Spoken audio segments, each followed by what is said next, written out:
Does your gameplay look like this?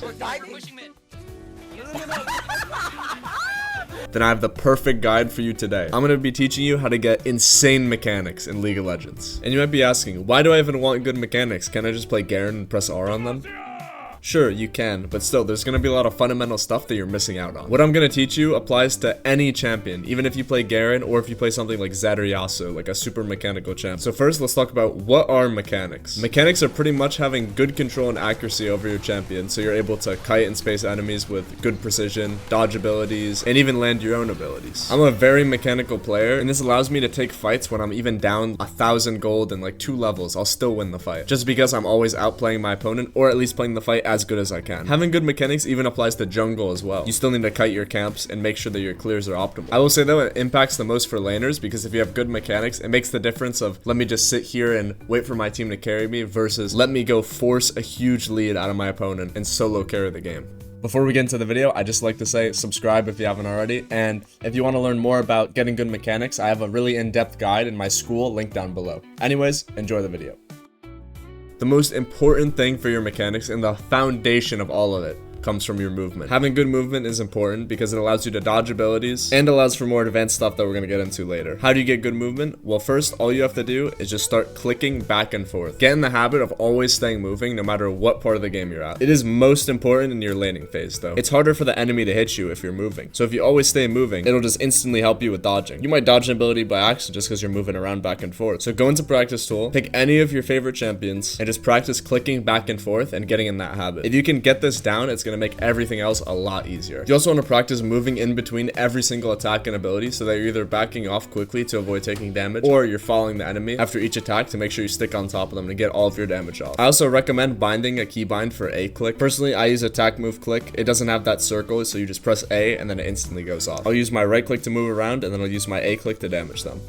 Alright, and now here comes the second biggest thing, spacing. This kind of plays into movement. It's really similar, but it's like an added layer. Now you can think about using your movement back and forth outside of an enemy ability range. Take Set, for example. You want to bait out Set's E. That's his only form of CC. So what you can do is you can walk back and forth in and out of that range, and eventually it'll bait him into using it. If you get this down, you can win literally every single lane by just forcing your opponents to waste their abilities for no reason. Additionally, you can also kite people with spacing. Even with a small range advantage, just like the Gwen gives 225 range, you can use that to your advantage to kite someone with 175 range. The difference is super small, but a good player can attack the enemy and then walk backwards as the enemy walks into them, attack them again. This is a lot more prevalent with ADCs since they can kite melee champs, but it also works on melee champions as well. And by doing this, you can get the enemy to throw out their abilities, giving you an opportunity to all in them and get an actual lead in your lane. And number 3, try to play the game from the enemy's position. So you might be thinking, how does this have anything to do with having good mechanics? You won't be able to know what you should do and what order you should cast your abilities or position your clicks if you don't know what the enemy's gonna do. So in your matchup, think about the enemy's game plan. For example, I'm versus Fiora as Gwen.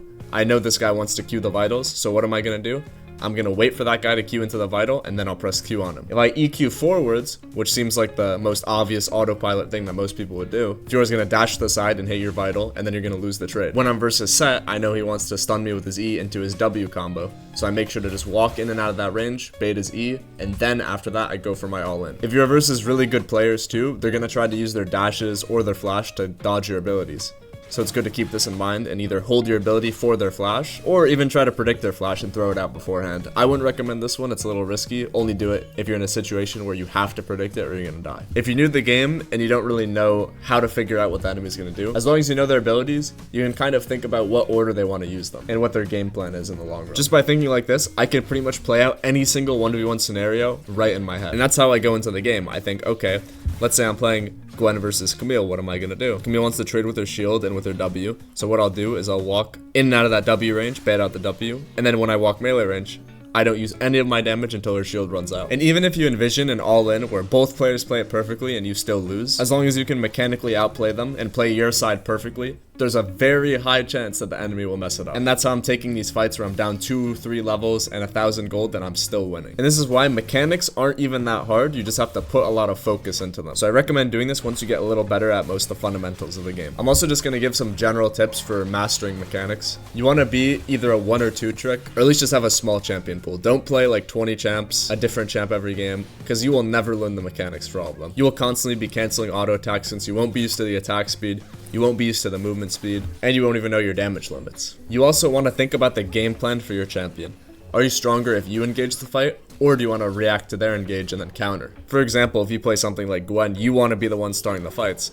I had people come to me and say, hey Ninkey, I was playing Gwen versus Set. I was up 2 items and I lost all in. Well, it's because you let him engage onto you first. That's why you lost. If you're playing something like Xayah, on the other hand, you do want them to engage into you, and then you can pull your feathers back, and that's kind of just how that champion plays. Small things like this can add greatly to your mechanics, since you know the fights that are favorable to take. And lastly, you want to permanently limit test. This isn't the best for your rank, but in the long run, it's going to help you get better mechanics, and then once you stop limit testing or tone it down a little bit, you'll just be so much better than every other player. At least whenever you see a good angle for a fight, you want to take it instead of not taking it. And also, try to learn any like small built-in mechanics to your champion that you might not know. That's why I recommend being a one trick. I play Gwen, I know a lot of niche things that nobody else would know. I know that if I can position my EW correctly, I can literally dodge and block Fiora vitals. I can make the Urgot E just go right through me, and the Warwick ult even. Practicing these in a custom game and being able to consistently get them down also adds to your mechanics.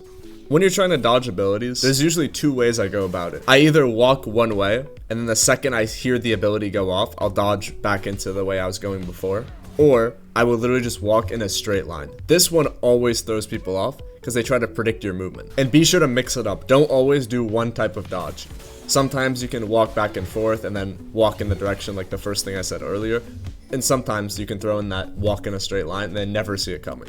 As long as you can mix it up, you'll pretty much be able to dodge every ability, or at least like 80%. You also want to focus on certain timings. Like for example, a lot of the time the enemy will try to trade you is when you're going for CS. And you also want to do this to them too.